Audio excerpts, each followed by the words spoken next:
and Occupy Thrones answering back. Nothing here out of the ordinary. There's the joy and there's the glue. Public enemy number 1. These heroes have been very, very aggressive. And I think right here, the main win condition, the main thing that a lot of teams are contesting in the drafting phase is that lane pressure. If you can have dominant laning phase, that means you can have a lot of control around the map as well. And that is how you get superior rotations that will get you an edge in that control game. Yeah, right now looking at the bans, I kind of feel like because of yesterday, Glue might be permanent banned because of how oppressing it is. Even if you have a counter for it, it really doesn't matter. So True. Glue has been banned. Carry as well has been banned. So this is very interesting because Carry is like an S tier pick for the Gold League. The fact that they banned it out means that they have a different prior for first pick, and they really understand that right now Carry is super strong as a second pick because Carry already prepares herself to counter any kind of tanky hero, so it really doesn't matter. And countering Carry kind of forces you to use like burst mages and an EXP lane that can go to the backline. So for now, RSG SG looks like they have a very clear idea of the meta. And the way that Occupy is just answering is like, okay, these heroes are too strong, let's just get rid of them.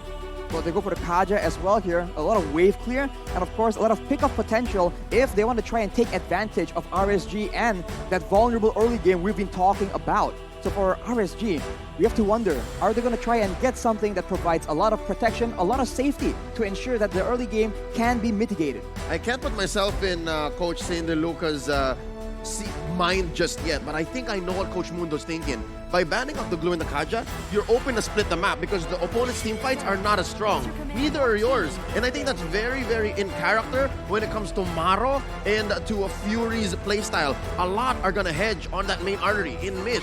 Because again, you can't extend the game if your mid gets pummeled. Looking at this, I kind of feel like for both teams, whatever their first pick is going to be, it will really set up the tempo for the game. Because right now, RSG SG, they have the first pick, and I like that you pointed out because Glue and Kaja has been banned. Then the side lanes might be something that Occupy wants to take advantage of. So ban out the Fanny because we saw yesterday that Fanny can be countered. It's not like a sure win if you get a Fanny, but for RSG, they're like, okay, Fanny is so difficult to deal with if you can get the purple buff and then put pressure on the side lane. So right now, being the first pick, in terms of prio, what do you really want as your first win condition? Either damage or engagement. And here it looks like they're playing it a little bit safe by picking up the Fredrin, where it doesn't really reveal too much about what they want to do, but it's very safe. It's so safe that you can put it in the XP lane, you can put it in the jungle, hell, you can roam with it if you want to. But they answer back, Beatrix putting it in the hands of Gado, so their gold lane is safe. Ooh. And they go ahead. Maro, take the show. This is a very conventional way to approach a match. But now, going to try and go for those engages, those pickups, those Wave the Dragon plays with a Fredrin in the mix. It's going to be very difficult, and I think crowd control is a big factor here for both these teams. It can be used by RSG to stave off that aggression, and of course for Occupy Thrones, with enough crowd control, they can make sure that despite RSG's best efforts, they won't be able to escape from the engages. Something tells me Valentina is off the order, right? It's so safe. Like, I have the Way of the Dragon, should be enough for me. I got to talk about numbers, man, because Joe and Beatrix have been used a few times yesterday, but 0% win rate. Because for now, it looks like whoever's playing the Beatrix, they really favor the Bennett, the bomb that she puts out, and the damage doesn't seem to be enough. And it looks like they're going for an Eve as well as a Lolita. This kind of shows what they're trying to do. I see AoE crowd control, I see AoE damage, and for the side of Occupy, they have someone to lock it down. So if Eve is not careful, she might get kicked into the team fight. And honestly, I think that... Oh, that high! All right! That's the kind of jungler Leo is. Very rarely will you see Leo play a carry really, Leo? jungle. Yeah. Oh. Leo, like... Oh, now I know. Thrones, yeah. A lot of their games hedge on the fact that Leo, Maro, and Fury need to help Gado get to the late game. So this is completely in character, unless they've learned something in the past week, something new. This is the big concern though. We've seen that movement speed and slows having a huge weapon. If you can't get to your enemies, then you can't even begin to engage. With a Yves in the picture, especially with such a vulnerable marksman in that Beatrix, there's a possibility that RSG will be able to zone him completely in any of the mid to late game fights. Yeah, these two alone, the Fredrin and the Lolita, it's gonna be hard for Gado to do anything. I would say this kind of already shapes out their draft, because I'm looking at RSG And it looks like what they want to do is they want to control the river side, because a lot of team fights is going to happen there during the turtle fight, during the lord fight. They want to make sure that any kind of river fights, they can win, because Eve has the perfect range for the fights in river, same as Lolita. And when you compare that to what Occupy is trying to do, it looks like they're kind of setting up for a very, very high damage dealer like a Beatrix, and then everyone else just protect the Beatrix. So it's kind of like a hyper composition where you put all your eggs in one basket. So looking at this, clear win condition, fight in the river or fight as a team. Very easy to execute. And for the side of Occupy, protect the Beatrix and whoever their mid laner their mid laner is going to be. Yeah. And then just try to win off of that. And it becomes like, who can execute better? It's either the Farsa or the Valentina. That's what the mid lane is looking like for Occupy Thrones, or a Lilia. A Khadira, perhaps. The Lilia looks a little better now, given that there's a Lolita on RSG.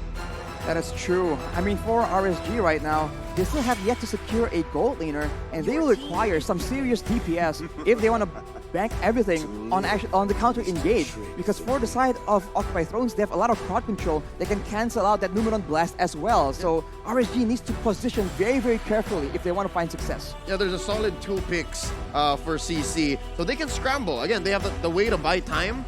But the question is that going to be enough? Because they just need one more. A marksman. Yeah. Marksman for RSG, and they're set. Actually, looking at RSG, it would be kind of nice for me personally if they just pick up the Valentina. Wait, it's not Van, right? Yeah, pick up the Valentina still as a jungler, because now you got Akai's ult, you got Joe's ult. That's it, worth it. Yeah, it's just take the Akai, right? Like it's really good right now. And the Xavier has been picked up, and for RSG, they don't have a clear way to dive in the backlines. Yeah, but what if they pick up like a Leomord jungle? They still can, and that would allow them to have a comeback in the late game, because I gotta say, Occupy Thrones, very late game centric right now. Unless they snowball so good that they give all of the objectives over to Leo, and then Gado and Fury just have a fine time just going ahead and taking their lanes, mid and gold. My concern right now is with the Savior pick, that's a lot of crowd control, kind of. It's a lot of poke damage. But will he get in range to actually do that? Can he even catch up if the members of RSG try and just negate that presence and just move away from the team fight? About 6 months ago, we tested this in beautiful Kuala Lumpur. Oh, yes. The Bulwark actually blocks a lot of what Saber's dropping. So that's a nice interaction. I'm not sure how Occupy is looking to deal with that. But here's the jungler. They have revealed it. Unless it's a switcheroo. We're looking at Fredrin jungle or Martis jungle from RSG. I would prefer Martis in this situation, because you can basically avoid the crowd control coming in from Occupied Thrones and really put pressure on the Xavier, because I kind of feel like Xavier can do a lot if space is provided. So their draft is really following what they want to do. They got a Cho, they got the Akai, so if anyone wants to engage, good luck. We have a lot of ways to heal for our damage dealers.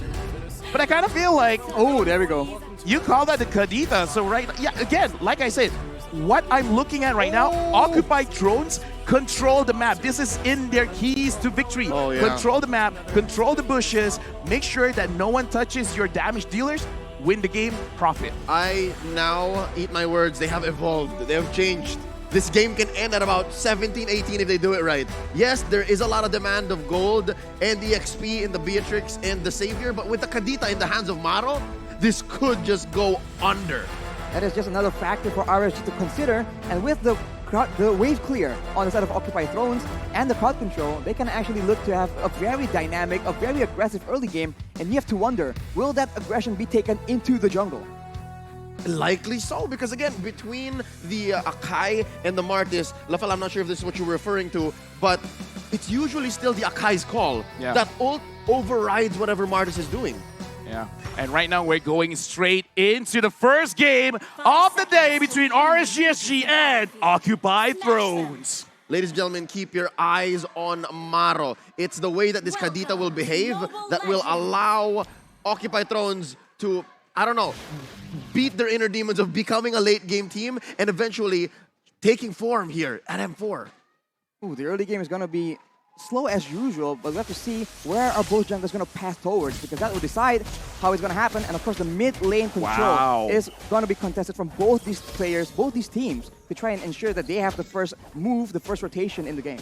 Fast clear here for Fury and Maro, but what will the rotation be? Folks, confirmed it is a jungle Martis and then Diablo on the Fredrin in the XP. Oh, this is about to blow up. Oh, but look at a lot of them actually getting crowd control. Diablo goes in, and Maro taking a bit of damage, but I kind of feel like this is the direction that both teams want to go. Control the mid, control the riverside, because you want some kind of advantage going into the turtle fight.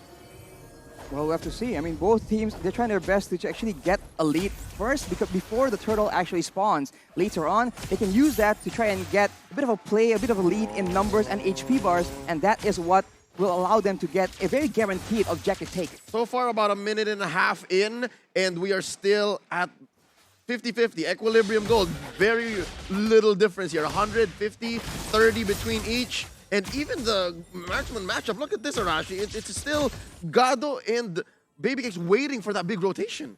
Usually you see that the Beatrix has a bit of an edge in the laning phase, but again, it's always a skill matchup. As you can see, Orchid is going for a big play, but Lolzy is forced to use that flicker defensively. That will mean that it won't be up for the play in the turtle, coming up now in 9 seconds. For me personally, that was super necessary because that was a very, very good catch. But right now, Leo, I kind of feel like he already showed his face. And Diablo right now attacking Leo. Leo is going very, very low. And first blood onto Bray. The Decimate doing work.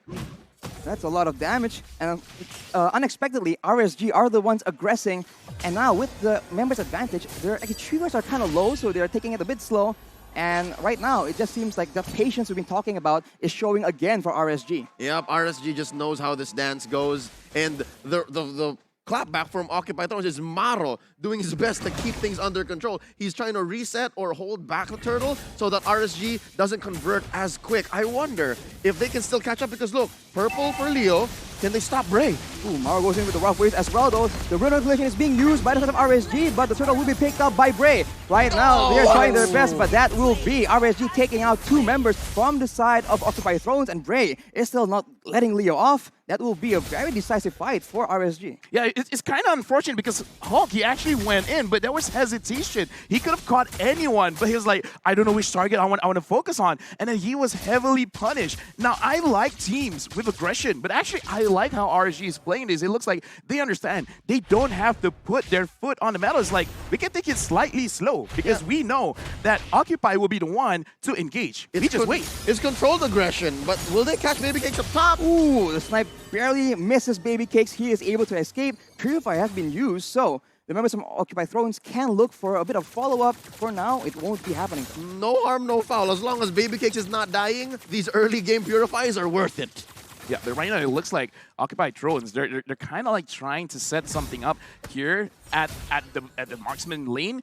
And they're kind of like taking it very slow because RSG is already here and Lolzy tries to engage. Looks like both teams are waiting for a sign of weakness from each other. Oh, look at that Babycakes! Maro goes in with that rough waves and the Petrify as well, but Babycakes is still able to survive.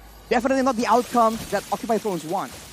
All right, folks, real quick, that is not attack and defense that our tanks are rocking. That's actually concussive blast. It's just like a blast in the past, you know. Like some people really miss the design of attack and defense. Yeah. I'm one of those guys, but we got to move forward. You just like how it looks like. I just like how it looks. And right now, RSG, it looks like they have a 1.4 goal lead. Babycakes just finished his Demon Hunter sword. And the thing about Claude is, in the test servers, he was too strong that they had to nerf him. So I'm really looking forward to see how RSG is going to execute on this. And it looks like a kick is going to happen. Diablo gets engaged on, but now he is alone. He is actually holding his ground against 2 members from Occupy Thrones. And that'll be a lot of resources burnt before the turtle is even up. Again, you see here that either hesitation or a communication gap between them because Maro was so far off. Exactly, yeah. It looked like it was a prime opportunity to get a punish, and Leo is taking a lot of damage, Leo. Diablo goes in with the Apprentice's Wrath, but now it does seem like Occupy Thrones will be forced to back away from the turtle. Oh, you meant me. But still, I'm sorry. That's about 100% turtle take rate for RSG. They are in control of the map. And again, Occupy Thrones, they tried in the draft to show us that, hey, we're not that late game team anymore, but they seem like they're out of their element. In my personal opinion, they gotta talk to each other because right now it's like everyone has their own plan of doing what was gonna happen next, but no one's really on the same page. And going up against RSG, that's not what you want to see. If they are comfortable in the late game, then try to farm up as much as you can. Wait for 7 minutes. Try to see if you can fight the Lord, and if you can't fight, then find some kind of farm. Because looking at the items here, Beatrix is starting off with a Corrosion side, which is kind of odd because usually we see the Blade of Despair first. You see a bit of a duo in the XP lane, though. The fighting game down there. Exactly. But Lolzy has been very active in just making sure that his team has some vision, has some security, and that allows Babycakes to be farming really well. But now he might just pay the price. While it's being used, but the Blazing Duet is being used by Babycakes to try and turn back the aggression. He's getting very, very low. But 505 with the reward manipulation, barely out of range though. Members from Occupy Thrones just trying to survive under the turret, trying to find shelter. That will be the Dawning Light being used onto Bray as RSG are trying to make sure that they seal the deal, but they won't be able to. Everyone's so low, but they're able to escape. Oh Lord, the Fury literally at 1 HP. 1 HP, Grandma, and he's about to go home, and they're not letting go. 405! Wow. He was like, I'm not letting you guys through. I see all of the small HPs going around. Grandma is like, no. You're not going home. If you're going home, I'm sending you home. 505. Lolzy goes in.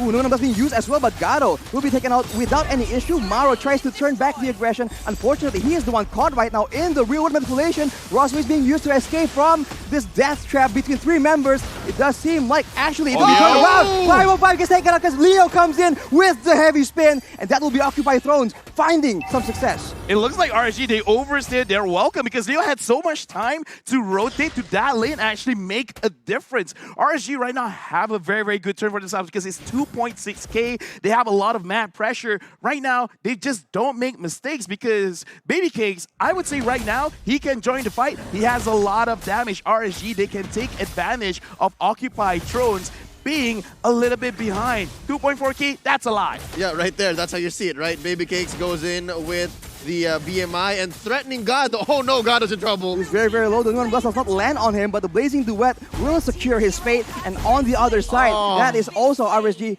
pulling the trigger. Diablo picking up a kill onto Maro as well. Occupy Thrones. They're just getting caught in these weird fights. Yeah, 3 different battlefields. The turtle, near the jungle, and then that gold lane. All losses for Occupy Thrones. And look at the conversion. Babycake's all about business. Yeah, the thing is, Occupy Thrones, they tried to attack Bray, but Bray is barely filling it. That's the jungler. And if they can't take down Bray, if they can't take down Diablo, Lolzy is not looking good because, again, their main win condition is the damage on Gado, on Fury, but they're not being able to dish out damage. Purple is being contested, and Bray will be picking it up, but actually Maro won't be able to deal enough damage. Diablo just taking it everything in the front. Heavy spin being used to take him back all the way to the back. Occupy Thrones finally secure a kill, but that is so much time. Straight up, they changed Diablo's zip code, bro. From Singapore to Jakarta. You see how far he went?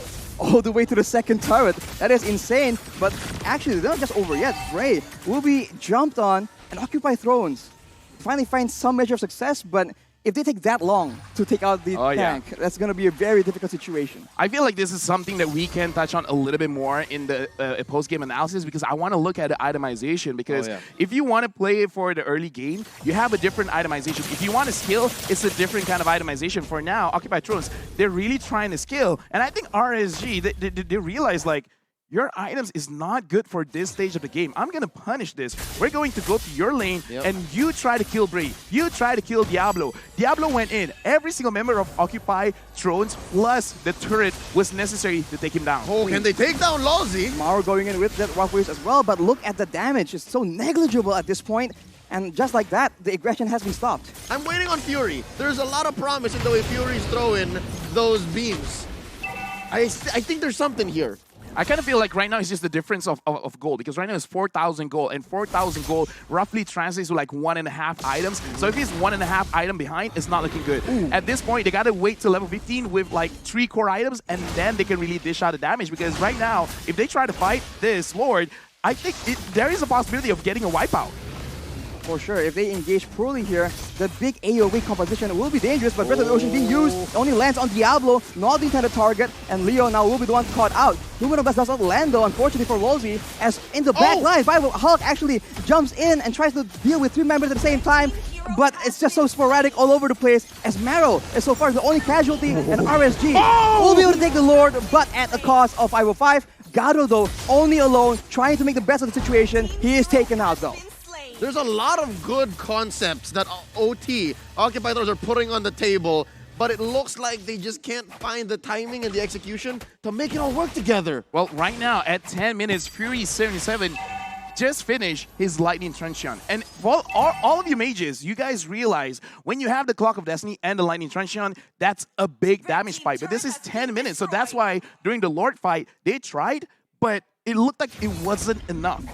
Both those items got buffed recently. Oh, yeah. Exactly. So But Fury you know, can it's like bad just now, but it's getting better now. Yep. It's getting much better, so because that's the only advantage they have right now. That range, the snipe and the Dawning Light as well, that is what they can use to try and get an advantage before the fight begins, unless RSG are the ones engaging and going aggressively to the front. Yeah, it's come to the point where RSG are so confident that they're starting to take jungle. They're gonna choke out Leo, choke out Gado. Oh, that's a bit of the ocean, but the Roughers will come out. That is Maro taken out. What a disaster. Now at a 4v5 situation, they have to defend against the Lord. And this is base Lord, right? Number one Lord, they got it, what, about a minute and a half ago? I'm expecting at least one inhibitor. Leo already pushing forward, trying to zone away, try and buy some time for the rest of the members to try and clear. It won't be enough though, the tower gets taken out, and just like that, RSG, they know their limits, they exert patience yet again, and it's as calculated, as planned for them. Honestly, with just an Elemental Lord, you already knocked down one of the inhibitors. That is actually quite a big deal. Yeah. RG right now, 8,000 gold ahead, and Baby Cakes just finished his Wind of Nature, making it so that he can actually take some kind of engages from Gado as well as Hulk. But And survive. And survive. I think it's a lot to say that, yeah, base Lord, and then you get an inhibitor. They actually also pop the shields on mid and bot.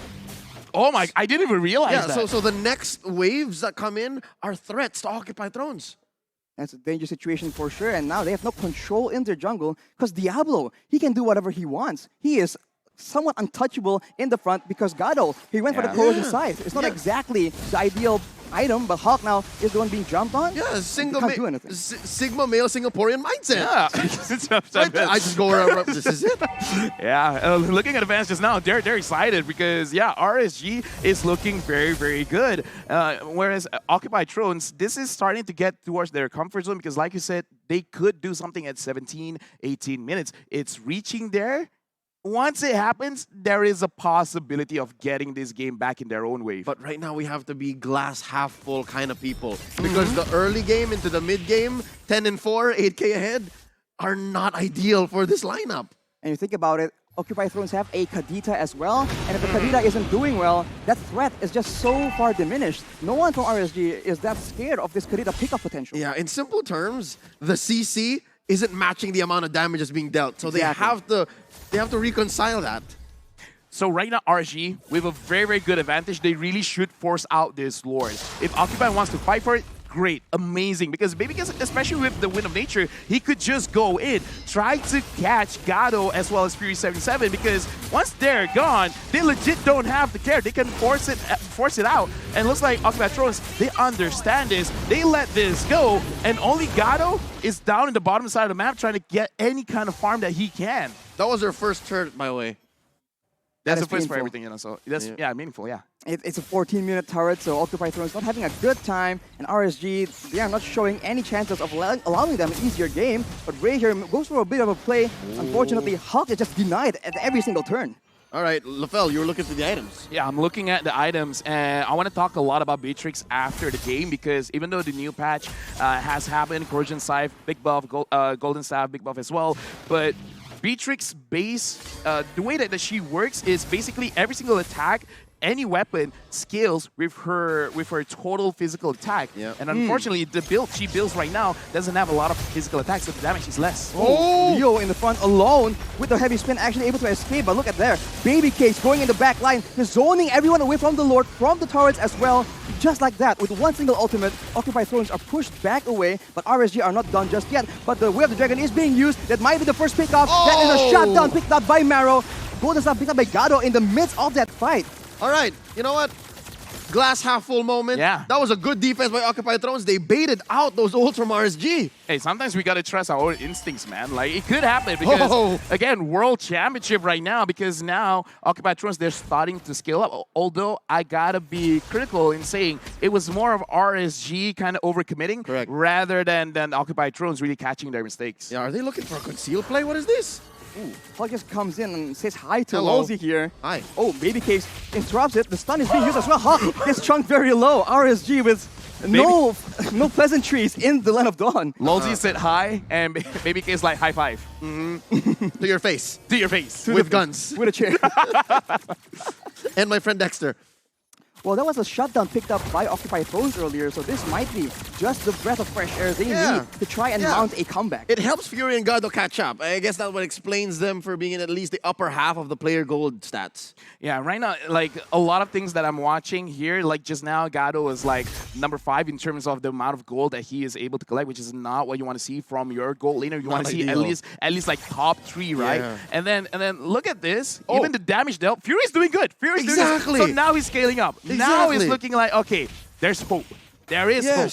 The hope of Mena. That's Fury. Oh, but Bray, though, no hope available. 1v4 in the jungle of Occupy Thrones. And now, RSG try and trade back. Leo, though, is still alive! And the Breath of the Ocean being used. 2 people getting knocked up. But now it's just sporadic. Diablo is still alive in the front lane. 505 with the real manipulation, trying to just trade back that damage. And Gado will fall as a result. Baby Cakes chasing something else. But that is a 1-for-1 after such a long turn. That is a jungle for the gold lane, though. Okay, so RSG, now they got to slow down because they've made some mistakes there. Yep. Baby Cakes, honestly, was playing very, very well. He kited a lot of the damage coming in from Occupy, but Break coming in alone, like, maybe that's not the best idea you want to do, especially in the late game, because you got to put into consideration that once you get to the late game, it takes more time for you to respond back into the Land of Dawn. Looking at the replay right here, I want everyone to look where Baby Cakes, he tried to dish out the damage with his ult, but instantly got knocked up. Hulk, in my opinion, he shouldn't be that far ahead alone, because even if he does get in range, he's able to get the way of the dragon. It doesn't put them in a position where they can really take anything. They're going again. They're still going, and Maro now is the one trying to initiate the play Breath of the Ocean, but the rough waves won't be enough. Wolsey is still barely alive, 1 HP, and Leo will be the victim, and Occupy Thrones, they lose one for nothing.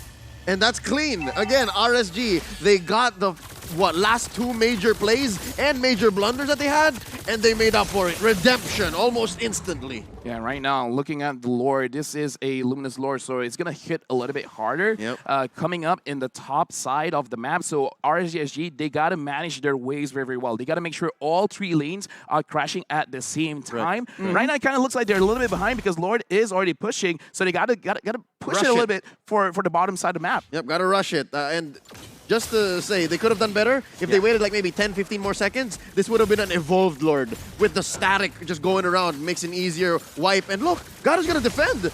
Occupy Throne is still in this. They just take out the Lord, but the empowered waves are still coming in as Baby Cakes will be able to secure the bottom side base turret. Diablo going in for the engage onto Marable, people. Engage on the engage tool, and it works. Leo has used the heavy spin right now, and RSG, they have all the tools available, all the ultimates still ready for this next tower take.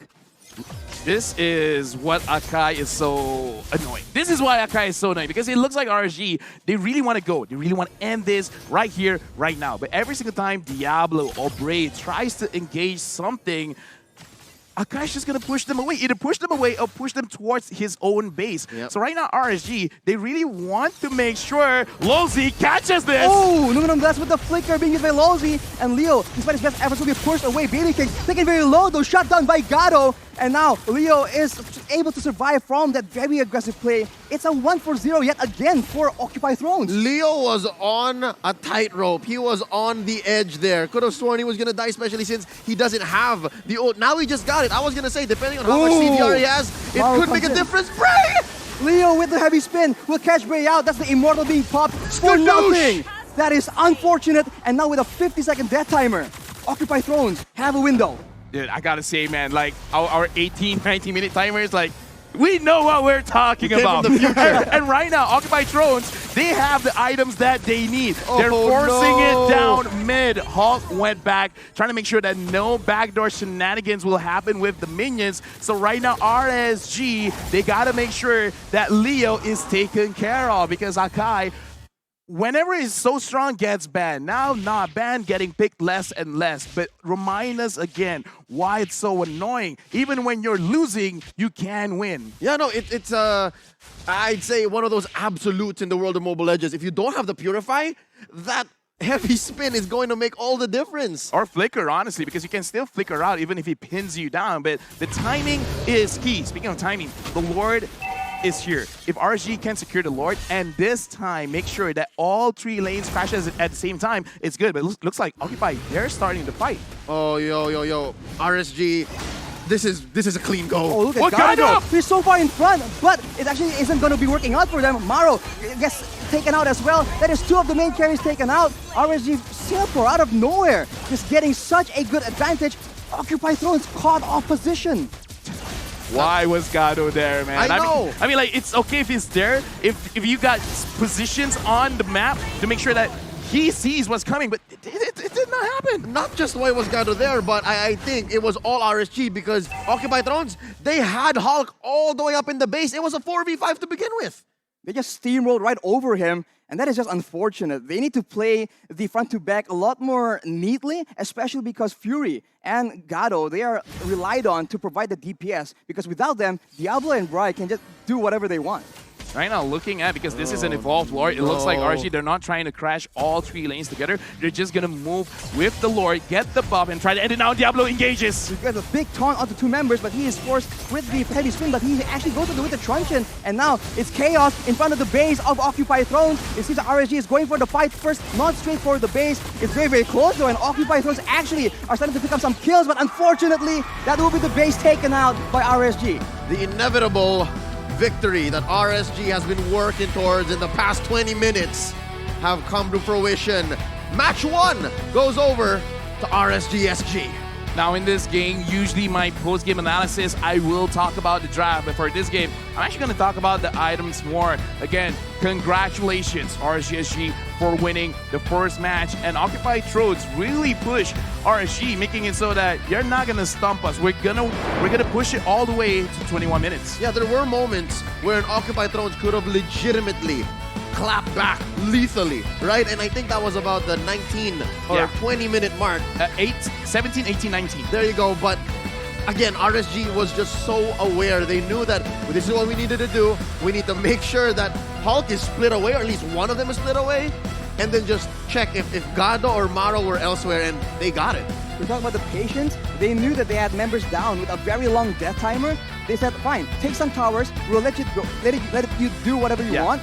And then once we have 5 members, then we'll go and win those big team fights again. Yeah, but I can definitely see some things that RSG could improve on, because they've basically got everything else that they wanted. They just don't know how to engage in Occupy Thrones base, and it's just Occupy Thrones. But they have to fight all of the other regions, all of the other countries. They need to fix this. If not, I kind of feel like people will start to see their weakness, because early game, mid game, perfect, very, very nice. But ending it was so difficult. I would say partly it is because of the Akai, but again, it's something that they got to work on. Yeah, fundamentally speaking, they drafted cleanly, all right? They got the tools, what they needed, but putting it all together, the execution is what might need a little bit of workshopping, a little bit of calibration. But again, given those moments in the 17, 18, 19-minute mark, I think that is prime Occupy Thrones. If they can find a way to make that happen more consistently, then we have a ball game. Exactly. They're able to actually play the macro game. We saw that there was good potential for the timing for those pickoffs, those engages, but unfortunately, it happens at an unfortunate moment, and they're unable to get anything afterwards, right? Maybe if they capitalized on the death timers and went for more aggression, they could have got something better. Speaking of death timers, it's so apparent that Occupy Thrones is at home in the late game. It's because that's when they started to clap back. That's when it mattered for them to make a difference. But again, a product of that is how they farmed up, what the Golden EXP did for them. And Lafel, I completely agree with you, how the items look. Even now, even at the post-game stats, that's going to matter all the more. Yeah, we're going to look at the itemization, because I want to see the core style of the hero really influences what kind of items are really good for them. And why I'm going to talk about this is because RSG SG, they got a very good early as well as mid game, because they understand how this hero works, so make sure to punish appropriately. Because Gado using the Beatrix, I haven't tested Beatrix with this kind of build before, so I could be wrong. But Beatrix, her passive, right, it really scales up with pure damage, pure physical attack. That's why we see almost every Beatrix player start the game off with a Blade of Despair. So without the Blade of Despair, her basic attack is not as strong. And because of that, if RSG SG wants to engage, they will not be punished by the damage coming in from the Beatrix. And we said that for Occupied Thrones, this is their win condition, the damage from the Beatrix as well as the Xavier. If they don't do damage, then it really doesn't matter. And Bray, in this game, focuses on getting the defense because the damage is going to be more than enough. And then actually getting the Winter Truncheon is key because, okay, you want to lock me down. That is apparent. I'm just going to make myself untargetable and give my team a lot of time to re-engage. Take me. Psych. Take me. Psych. My body is ready. Yeah, my body's ready. Psych. No, but again, another key to how Gado actually should have built that Blade of Despair here, objectively speaking, right? RSG SG, they did not build any Dominance Ice nor Anti-Kiras. They were all right with just, all right, Blade Armor, you're good. Yeah, because the real threat really is Fury 77. In fact, we saw 417 KDA is very good despite the pressure that RSG put out, and he had the most damage in the game just now. That's a lot of damage for sure because the range is what was a big deal. We saw that actually it's similar to Blacklist when they want to go with very long distance spells and try and get an advantage before the fight even begins. Exactly, and it is Fury who dealt the most damage. Yikes. Okay. So again, like the idea is there, but you really need to refine it because it looks like they have a base understanding of how to play the late game, but not sure how to get to the late game. Forgotten One, Lolzy, 9 total assists. Sandbag Leo took the most damage, 231,000. We talked about it. Fury, 139,000. Rich Guy, Baby K, 770 gold per minute. 100% team fight participation by Fury. And RSG SG, they just capitalized on the mistake that was made by Occupy. It's so hard to read what Occupied Thrones was trying to do, and I think that got to them as well, right? I'm specifically trying to talk about how Hulk on the Cho couldn't find any of those big ticket Way of the Dragons. It would have been perfect, amazing, but I think he was sharing that role with Leo a lot. So that left them wondering, like, who do we trust? Who do we listen to make this play happen? Yeah, and right now, we gotta talk about the most valuable player. The MVP for this game is going over to 505, controlling the map, controlling the game, making it so that, Gado, you want to deal a lot of damage? Good luck when I'm rating meters on your head with 427 KDA and not 505, but 550 gold per minute. It makes sense because for Occupied Thrones, it was Fury who was the main difference dealer, right? The main difference maker. But for RSG, you could say the same for 505.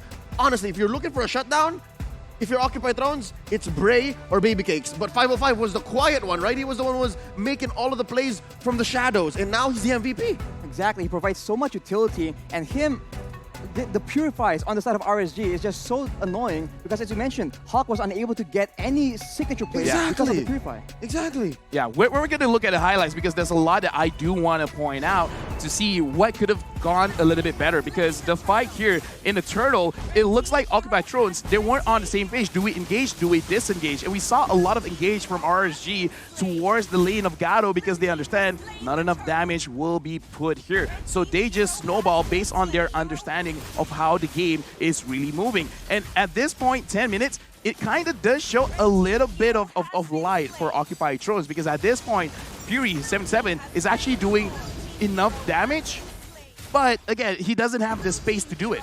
Yeah, a lot of the moments you'll see here in the highlights, whether it's in the early game or the mid game or the late game, it's just 505 always being on point. Like, he knows his role, and he does it well. It's just really good because he just does the bare necessities, right? He doesn't do anything too crazy, too flashy, but when he provides the slows for the team to outmaneuver their opponents, it's just so annoying. Oh. See, look, he knows that they were trying to kill Gado. Yeah. And he listened, whether it was a shot call or it was pure instinct. 505 knew, I got you, boys. I would say that is a fundamental mistake because, especially for a lot of the NPL regions, we're really like hard on how they're positioning, right? Especially for a Lord take. If you want to wait in that bush, you got to make sure 3 crucial points across the map, across the bushes, there's someone there, someone that can tank so that you can see the future. You can see someone's going to engage on you. You got to make sure that you put yourself in a position that you can't run away. In that position, Gado was there alone. No one is actually handling the bottom side of the map. I don't know, left, right, whatever, right? But the position of everyone else around Gado was easily exploitable. And I think that just comes down to execution, given the fact that Leo and Hulk were trying to displace the opponents and finding ways to get a catch. There was no room for vision, so they were just overloaded at that point. It's difficult if you're all the way in the front. You cannot use all your utility for the very difficult outplays because you're forced to use it off the bat. So it makes it very easy for the members of RSG to try and get that pickoff onto Gado. Yep, we'll see how Occupy Thrones recovers, because coming up next, it's going to be our next best of one. And boy, oh boy, it's going to be quite the debut. Folks, it's the Valley going up against Argentina's own S11 Gaming. The West is going to have a clash right here in